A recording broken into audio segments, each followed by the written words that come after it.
ಹೊಸ ವರ್ಷದ ದಿನವೇ ಜಪಾನ್ನಲ್ಲಿ ಭಯಾನಕ ಸರಣಿ ಭೂಕಂಪ ನಡೆದಿದೆ. ಬಿರುಕು ಬಿಟ್ಟಿದ ರಸ್ತೆಗಳು, ಅಪಾರ ಪ್ರಮಾಣದ ಹಾನಿ ಸಂಭವಿಸಿದೆ.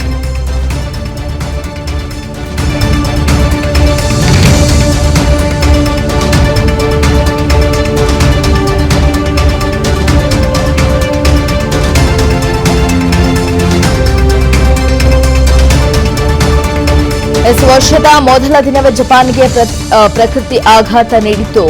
ಈಶಾನ್ಯ ಜಪಾನ್ನಲ್ಲಿ ಪ್ರಬಲ ಭೂಕಂಪ ಸಂಭವಿಸಿ ಸುನಾಮಿಯ ಎಚ್ಚರಿಕೆಯನ್ನು ಕೂಡ ನೀಡಲಾಗಿತ್ತು. ಈಗ 7.4ರ ತೀವ್ರತೆಯ ಪ್ರಬಲ ಭೂಕಂಪ ಸಂಭವಿಸಿದೆ. ಬೃಹತ್ ಕಟ್ಟಡಗಳು ಕುಸಿತಗೊಂಡಿದೆ. 4 ಬಲಿಯಾಗಿದ್ದಾರೆ ಅನ್ನುವಂಥ ಮಾಹಿತಿ ಸಿಗ್ತಾ ಇದೆ. ಅನೇಕರು ಜೀವಂತ ಸಮಾಧಿಯಾಗಿರುವಂತಹ ಶಂಕೆ ಕೂಡ ವ್ಯಕ್ತ ಆಗ್ತಾ ಇದೆ. 5 ಅಡಿ ಎತ್ತರದ ಸುನಾಮಿ ಅಪ್ಪಳಿಸಿದೆ. ಮನೆಯನ್ನ ತೊರೆದಿದ್ದಾರೆ ಜನರು. 35,000ಕ್ಕೂ ಹೆಚ್ಚು ಮನೆಗಳಿಗೆ ವಿದ್ಯುತ್ ಸಂಪರ್ಕ ಕೂಡ ಕಟ್ ಆಗಿದೆ ಅನ್ನುವಂಥ ಮಾಹಿತಿ ಸದ್ಯಕ್ಕೆ ಲಭ್ಯ ಆಗ್ತಾ ಇದೆ. ಜಪಾನ್ನ ಈಶಾನ್ಯ ಭಾಗದಲ್ಲಿ ಸಂಭವಿಸಿರುವಂತಹ ಪ್ರಬಲ ಭೂಕಂಪ ಇದು.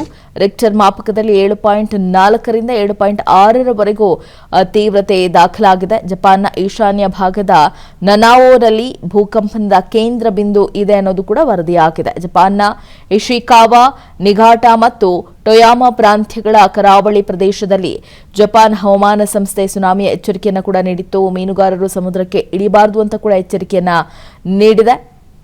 ಇನ್ನು ಮುಂಜಾಗ್ರತಾ ಕ್ರಮವಾಗಿ ಎತ್ತರದ ಪ್ರದೇಶಗಳಿಗೆ ತೆರಳಬೇಕು ಅಂತ ಅಧಿಕಾರಿಗಳು ಕೂಡ ಸೂಚನೆಯನ್ನ ಕೊಟ್ಟಿದ್ರು. ಈಗ ಪ್ರಬಲ ಭೂಕಂಪನದಿಂದಾಗಿ ಜಪಾನ್ ತತ್ತರಿಸಿದೆ. ಸಂಜೆ 4 ಗಂಟೆ ಸುಮಾರಿಗೆ ನಡೆದಿರುವಂತಹ ಘಟನೆ ಇದು.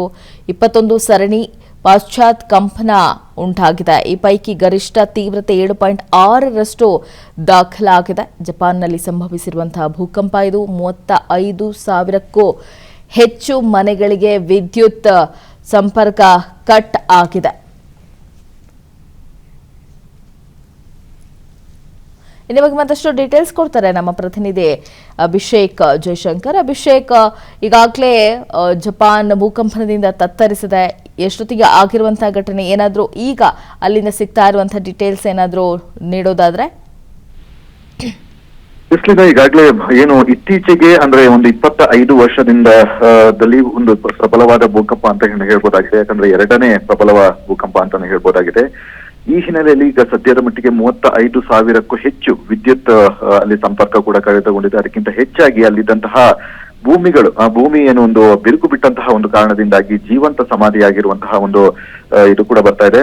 ಎಷ್ಟರ ಮಟ್ಟಿಗೆ ಅಂದ್ರೆ ಅಲ್ಲಿಗೆ ಒಂದು ರಕ್ಷಣಾ ತಂಡ ಏನಿದೆ ಅದು ಅಲ್ಲಿ ಸ್ಪಾಟ್ಗೆ ಹೋಗೋದಕ್ಕೆ ಸಾಧ್ಯವಾಗದ ರೀತಿಯಲ್ಲಿ ಭೂಕಂಪ ತೀವ್ರತೆಯನ್ನು ಹೊಂದಿರುವಂತದ್ದು. ಮತ್ತು ಈಗಾಗಲೇ ಏನು ಸುನಾಮಿ ಎಚ್ಚರಿಕೆಯನ್ನು ಕೂಡ ಕೊಟ್ಟಿದ್ದಾರೆ. ಸಮುದ್ರದ ಮಧ್ಯಭಾಗದಲ್ಲಿ ಭೂಮಿ ಕಂಪಿಸಿದಂತಹ ಹಿನ್ನೆಲೆಯಲ್ಲಿ ರಿಕ್ಟರ್ ಮಾಪನದಲ್ಲಿ ಅದರ ಬಗ್ಗೆಯೂ ಕೂಡ ಒಂದಷ್ಟು ಮಾಹಿತಿಗಳನ್ನ ಕಲೆ ಹಾಕಿದಂತಹ ಅಧಿಕಾರಿಗಳು ಅಲ್ಲಿದ್ದಂತಹ ಜನರಿಗೆ ಒಂದು ಮುನ್ನೆಚ್ಚರಿಕೆ ಕ್ರಮವಾಗಿ ಯಾವುದೇ ಕಾರಣಕ್ಕೂ ಒಂದು ಸಮುದ್ರಕ್ಕೆ ಇಳಿಯದಂತೆ ಹಾಗೂ ಎತ್ತರದ ಪ್ರದೇಶ ಏನಿದೆ ಅಲ್ಲಿ ಹೋಗಿ ನೆಲೆಸುವಂತಹ ಒಂದು ಮನವಿಯನ್ನು ಕೂಡ ಮಾಡಿದ್ದಾರೆ. ಒಂದು ಸೂಚನೆಯನ್ನು ಕೂಡ ಕೊಟ್ಟಿದ್ದಾರೆ. ಅಲ್ಲಿ ಬಹುತೇಕ ಪದೇ ಒಂದು ಭೂಕಂಪ ಆಗುವಂತಹ ಒಂದು ಕಾರಣದಿಂದಾಗಿ ಅಲ್ಲಿ ಬಹುತೇಕ ಮನೆಗಳೆಲ್ಲವೂ ಕೂಡ ಮರದಿಂದ ಆಗಿರುವಂತದ್ದು. ಹೀಗಾಗಿ ಹೆಚ್ಚಾಗಿ ಜೀವಹಾನಿ ಆಗಿರುವಂತಹ ಸಾಧ್ಯತೆ ಇಲ್ಲ. ಆದರೆ ಕೆಲವೊಂದು ಪ್ರದೇಶದಲ್ಲಿ ಒಂದು ಕಟ್ಟಡಗಳನ್ನ ಕಟ್ಟಿರುವಂತದ್ದು ಹಾಗೂ ಭೂಮಿ ಬಿರುಕು ಬಿಟ್ಟಿರುವಂತಹ ಒಂದು ಕಾರಣದಿಂದಾಗಿ ಅಲ್ಲಿ ಜೀವಂತ ಸಮಾಧಿಯಾಗಿರುವಂತಹ ಸಾಧ್ಯತೆ ಇದೆ. Leena, thank you Abhishek. ಅನುಕ್ಷಣದ ಸುದ್ದಿಗಳಿಗಾಗಿ Vistara news YouTube channel subscribe ಮಾಡಿ. ಹೊಸ ಸುದ್ದಿಗಳ ನೋಟಿಫಿಕೇಶನ್ಗಾಗಿ ಬೆಲ್ ಐಕಾನ್ ಕ್ಲಿಕ್ ಮಾಡಿ. ಲೇಟೆಸ್ಟ್ ಅಪ್ಡೇಟ್ಸ್ಗಾಗಿ www.vistaranews.com ವೆಬ್ಸೈಟ್ಗೆ ವಿಸಿಟ್ ಮಾಡಿ. ಅಂಗೈಯಲ್ಲೇ ಜಗತ್ತಿನ ಸುದ್ದಿ ತಿಳಿಯಲು Vistara news Kannada app download ಮಾಡಿ.